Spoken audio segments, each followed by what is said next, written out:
Saudara-saudari, Injil kita pada minggu ini diambil dari Injil Matius bab 13 ayat 1 sampai 9.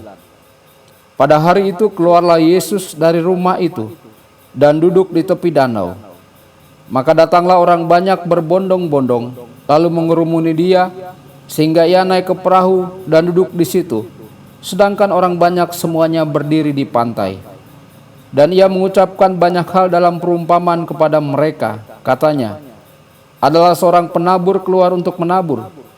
Pada waktu ia menabur, sebagian benih itu jatuh di pinggir jalan. Lalu datanglah burung dan memakannya sampai habis. Sebagian jatuh di tanah berbatu-batu yang tidak banyak tanahnya. Lalu benih itu pun segera tumbuh karena tanahnya tipis. Tetapi sesudah matahari terbit, layulah ia dan menjadi kering karena tidak berakar. Sebagian lagi jatuh di tengah semak duri, lalu makin besarlah semak itu dan menghimpitnya sampai mati. Dan sebagian jatuh di tanah yang baik lalu berbuah, ada yang 100 kali lipat, ada yang 60 kali lipat, ada yang 30 kali lipat.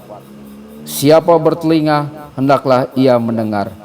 Demikianlah sabda Tuhan. Terpujilah Kristus.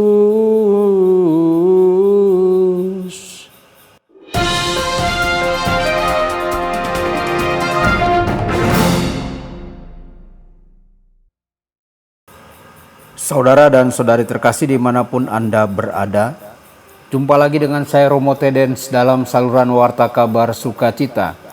Semoga Anda semua dimanapun berada senantiasa dalam keadaan sehat dan bahagia. Saudara-saudari, bayangkanlah Yesus berkhotbah kepada orang banyak dan mengharapkan tanggapan positif, tetapi malah menyaksikan banyak orang yang menutup telinga mereka terhadap pesan keselamatannya.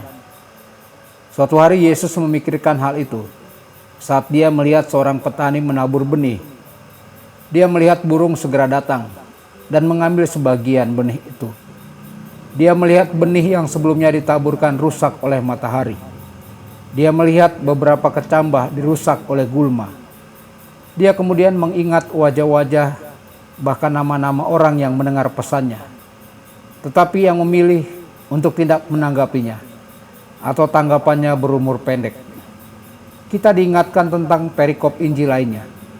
Ketika ia mendekati Yerusalem, ia melihat kota itu dan menangisinya, berkata, "Wahai betapa baiknya jika pada hari ini engkau mengerti apa yang perlu untuk damai sejahteramu, tetapi sekarang hal itu tersembunyi bagi matamu."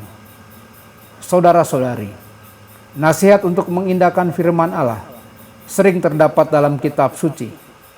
Dalam kitab Ibrani, penulis memperingatkan kita untuk jangan mengeraskan hatimu seperti pada pemberontakan umat Israel di padang gurun.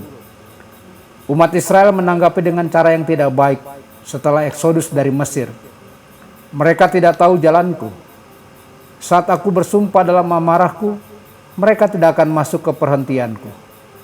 Saudara-saudari, hal ini membantu kita untuk menumbuhkan rasa takut akan Tuhan, mendorong kita untuk bekerja keras, mengalahkan semua kekerasan hati, dan tetap dekat dengan Kristus untuk masuk ke dalam perhentiannya. Tetapi beberapa benih jatuh di tanah yang subur dan menghasilkan buah, 100 atau 60 atau 30 kali lipat.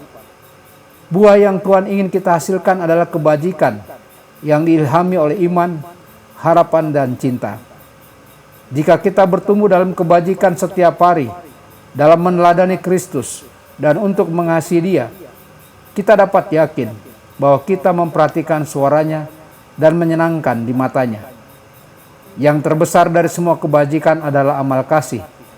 Kasih yang praktis dan efektif bagi sesama kita. Kita dapat merenungkan kehidupan orang-orang kudus untuk melihat bagaimana buah-buah itu dihasilkan dengan cara yang benar-benar menyenangkan Kristus. Tuhan Yesus memberkati dan menyertai Anda semua. Sabda Allah adalah kebenaran. Sabda Allah adalah kehidupan. Mari kita mencintainya Mari kita menghayatinya, ya Tuhan yang ku muliakan. Sabdamu angkat resahku. Mari kita menghayati